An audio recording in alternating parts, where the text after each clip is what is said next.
Facebook যারা চালান, ভালো করে শোনেন, কি চালান? ফেসবুক। ইউটিউবাররাও শোনেন, আপনারা যদি কোনো সংবাদ মিথ্যা কথা লেখা ফেসবুকে প্রচার করে দেন, তো মনে রাখবেন কিয়ামতের ময়দানে আল্লাহর সামনে দাঁড়ানোর জন্য আপনি প্রস্তুত হয়ে যান।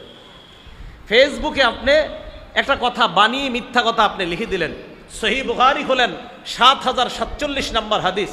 এই হাদিসটা মেহেরবানি করে যদি পারেন একটু করে নেবেন, ওলামায়ে কেরাম তো জানা, অন্য যারা আছেন সাধারণ ভাইয়ারা, আমি বলবো আপনারা আলেমদের কাছ থেকে বিস্তারিত হাদিসটা, লম্বা একটা হাদিস, ৭০৪৭ নম্বর হাদিস। এই হাদিসের মধ্যে রাসূল আকরাম সাল্লাল্লাহু আলাইহি সাল্লাম বলেন যে আমাকে জিবরাইল আর মিকাইল নিয়ে যাইতেছিল। এক জায়গায় যাওয়ার পর দেখলাম এক ব্যক্তির সামনে এক ব্যক্তি দাঁড়িয়ে আছে। কিভাবে দাঁড়িয়ে আছে? বিকাল্লুবিন মিন হাদিদ, লোহার একটা চিরুনি নিয়ে দাঁড়িয়ে আছে। এই লোহার চিরুনি দিয়ে ফায়ুশারশিরু শিদকাহু ইলা কফা ওয়া মানখিরাহু ইলা কফা ওয়া আইনাহু ইলা কফা। এক ব্যক্তির দিকে তাকায় দেখলাম লোহার চিরুনি দিয়ে তার থুতনি থেকে মাথার এই খুলি পর্যন্ত একটা আগ দিছে, নাকের এই ছিদ্র থেকে খুলি পর্যন্ত আরেকটা আগ দিছে, চোখের এই জায়গা থেকে ছিদ্র পর্যন্ত আরেকটা দাগ।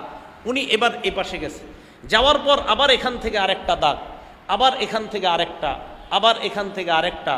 এই 3 দাগ দেওয়ার পর এই পাশের গুলো আবার ঠিক হয়ে গেছে, আবার এই পাশে এসে দাগ দেওয়া শুরু, আবার এই পাশ ঠিক হয়ে গেছে। আল্লাহ রাসূল সাল্লাল্লাহু আলাইহি সাল্লাম, এই হাদিস লম্বা হাদিস, এই হাদিসের শেষে প্রশ্ন করছে ওই ব্যক্তিকে, যেই ব্যক্তিকে দেখলাম 2 পাশে তার লোহার করাত দিয়ে তার চেহারাটা চেড়া হচ্ছে, এটা কে?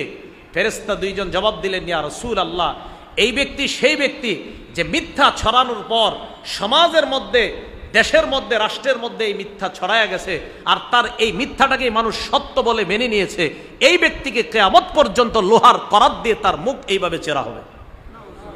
হ্যাঁ, এই হাদিসের অন্তর্ভুক্ত টেলিভিশনে যদি মিথ্যা সংবাদ ইচ্ছা করে প্রচার করে উনিও, এই হাদিসের অন্তর্ভুক্ত ফেসবুকে যদি কেউ ইচ্ছা করে মিথ্যা সংবাদ প্রচার করে তিনিও। কথাটা মনে রাখবেন। আল্লাহ আমাদেরকে বুঝার তৌফিক দান করেন। তো নবী সাহাবাদেরকে বললেন, ওয়ালা তাতু বিবুহতানিন তাফতারুনাহু বাইনা আইদিকুম ওয়া আরজুলিকুম, তোমরা আপোষের মধ্যে মিথ্যা নিজেরা বানিয়ে এই মিথ্যা কথা অন্যের কাছে প্রচার করবা না। এরপর আল্লাহ নবী বলেন, ওয়ালা তাসুনি ফি মারুফ, ন্যায় কাজে কখনো আমার অবাধ্য হবা না, আমার অবাধ্যতা করবা না। আল্লাহ নবী বলেন, যদি তোমরা চুরি না করো, ব্যভিচার না করো, যদি তোমরা শিরিক না করো, যদি তোমরা মিথ্যা সংবাদ প্রচার না করো, যদি তোমরা তোমাদের সন্তান হত্যা না করো, যদি তোমরা আমার অবাধ্য না হও, ফামান ওয়াফা মিনকুম ফাজরুহু আলাল্লাহ, এই আমলগুলা তোমরা যারা করতে পারবা তার প্রতিদান আল্লাহর কাছে, আল্লাহ তাকে যথাযথ প্রতিদান দিয়ে দিবেন। তাহলে আমরা ওয়াদাবদ্ধ, আমরা চুরি করব না, আমরা ওয়াদাবদ্ধ, আমরা জিনা করব না, আমরা ব্যভিচার করব না। জিনা আবার শুধুমাত্র আমরা যেটাকে জিনা বলি এটাই যে জিনা তা না। সহিহ বুখারীর বর্ণনা আসছে, রাসূল আকরাম সাল্লাল্লাহু আলাইহি সাল্লাম বলেন, এটাও জিনা, জিনাল লিসান আল মান্তিক, মুখে অবৈধভাবে কোনো নারীর সাথে কথা বলা, এটাও জিনা। ওয়াজিনাল ইয়াদ আল বাতশ, কোনো নারীকে অবৈধভাবে স্পর্শ করা, এটা হাতের জিনা।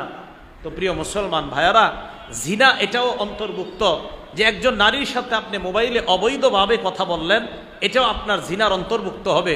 শুধু তাই না, রাসূল আকরাম সাল্লাল্লাহু আলাইহি সাল্লাম বলেন, ওয়ান নাফসু তাশতাহি ওয়া তাতামান্না, অন্তর যে কল্পনা করে কোনো নারীর ব্যাপারে, একটা মেয়ের সাথে আপনি কথা বললেন, মুখের জিনা হলো, কানের জিনা হলো, মনে মনে কল্পনা করলেন, এটা অন্তরের জিনা হলো। তার সাথে দেখা করতে রওনা করলেন, এটা পায়ের জিনা হলো। তার শরীরের সেন্টের ঘ্রাণ নিলেন, এটা নাকের জিনা হলো। তার সাথে মুখোমুখি কথা বললেন, এটা সরাসরি আপনার জিনা হলো।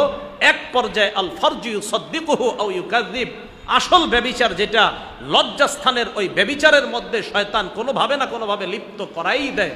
বলেন নাউজুবিল্লাহ। লজ্জাস্থানের ওই ব্যভিচারের মধ্যে শয়তান কোনোভাবে না কোনোভাবে লিপ্ত করাই দেয়। বলেন নাউজুবিল্লাহ।